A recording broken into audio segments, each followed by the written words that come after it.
ज़िंदगी का सफ़र कुछ यूँ शुरू होता है, हम बच्चे होते हैं और फिर कब बड़े हो जाते हैं कुछ पता नहीं चलता है।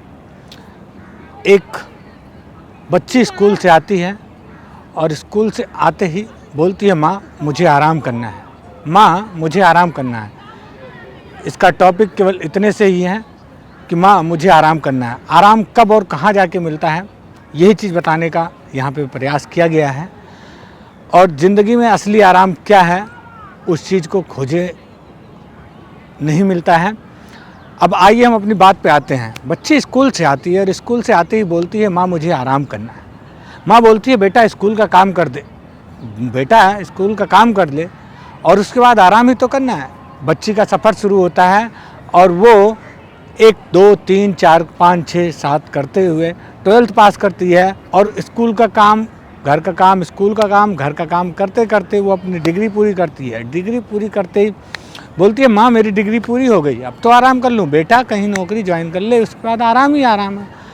वो नौकरी ज्वाइन कर लेती है। नौकरी ज्वाइन करने के बाद सोचो, उसे ऑफिस का लोड इतना हो जाता है कि अब तो आराम केवल शब्दों में ही रह जाता है। शाम को आती है बोलती है, माँ ऑफिस से थक गई हूँ, थोड़ा आराम कर लूँ। बेटा अगर आराम करना है तो नौकरी हो गई और शादी कर लो, सेट हो जाओगी, आराम ही आराम है। लेकिन ऐसे कहाँ आराम मिलने वाला है।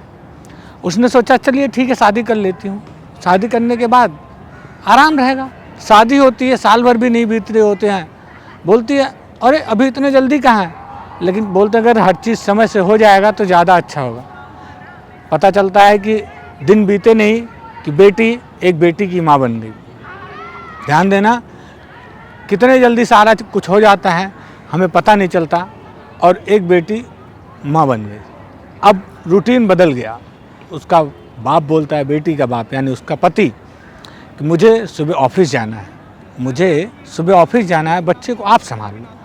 कितना टाइम लगेगा, कुछ ही दिन की तो बात है, उसके बाद बच्चा बड़ा हो जाएगा और आप फ्री हो जाओगे। कहानी शुरू होती है, आगे बढ़ती है, बच्चा बड़ा हो जाता है। जैसे ही बच्चा बड़ा होता है उसका स्कूल में एडमिशन होता है। एडमिशन के तुरंत बाद कहती है, अब तो बच्चे का एडमिशन हो गया, अब तो आराम करने दो। नहीं, कहता बच्चे का प्रोजेक्ट पूरा करना है। ऐसे में उसको सिर्फ आराम जो है कहाँ रह जाता है, आराम सिर्फ उसके शब्दों में रह जाता है।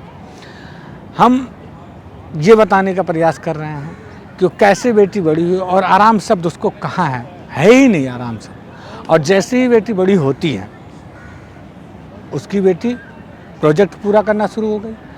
अब ये बोलती है, अब तो बच्ची बड़ी हो गई, स्कूल जाने लगी, अब क्या टेंशन है, बच्चे का स्कूल का काम ख़त्म, ग्रेजुएशन ख़त्म, यानी उसकी भी पढ़ाई ख़त्म। बोलता है चलो अब शादी कर लो बच्चों की, काम ख़त्म। सौभाग्य से उसकी एक लड़की एक लड़का, बेटी की शादी करी, बोली अब तो आराम है। जब तक बेटी की शादी करके फुर्सत पाती है, बोलती है दोबारा कि अब तो आराम कर लूँ, तो बोलती है, उसका पति बोलता है कि ठीक है कर लो। इतना बोलते ही उसकी बहू आके बोलती है, माँ बेटे को आप संभाल लो और मुझे दोबारा से ऑफिस ज्वाइन करना पड़ेगा। माँ बेटे को आप संभाल लो, मुझे दोबारा ऑफिस ज्वाइन करना पड़ेगा।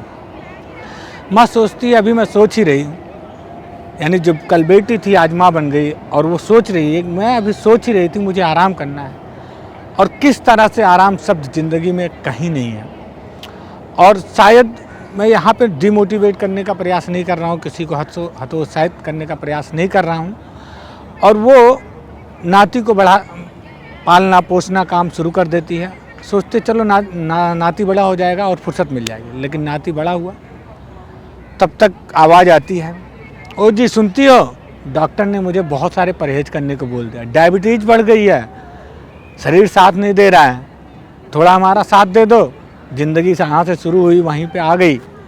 और अपने पति के चरणों में सेवा करते करते एक दिन ऐसा आता है जब भगवान स्वयं आके खड़े हो जाते हैं और बोलते हैं, बेटी तुझे आराम करना है ना, चल मेरे साथ, अब वहीं आराम मिलेगा। वो हाथ जोड़ती है और विदा लेती है, प्रभु के चरणों में समर्पित हो जाती है।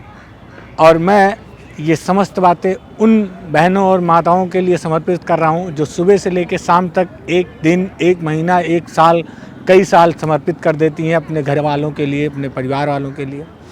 तो उन पुरुषों के लिए भी कि आप उनको सम्मान करें जो आपको इतना आदर देती है। माँ सुबह खाना बना के कैसे भी देती है, आपके घरवाली, आपके बहन जैसे भी आपको भोजन, लंच, डिनर तैयार करके देती है, उसमें नुक्स ना निकालें, उसका सम्मान करें और भी माँ बहनों का सम्मान करें, नारी शक्ति का सम्मान करें, क्योंकि हमारे परंपरा में शुरू से ही नारी शक्ति का सम्मान रहा है। बीच में कुछ सांस्कृतिक सभ्यताएं ऐसी घुसी कि जो नारी को केवल एक वस्तु विशेष में मिला दिया है, और आज जो ये भौतिक जगत में इस तरह की जो चल चरित्र के माध्यम से महिलाओं को केवल एक वस्तु विशेष के रूप में ही परोसा जा रहा है, तो ऐसी संस्कृति से दूर करने का प्रयास करें। जय हिंद, जय भारत।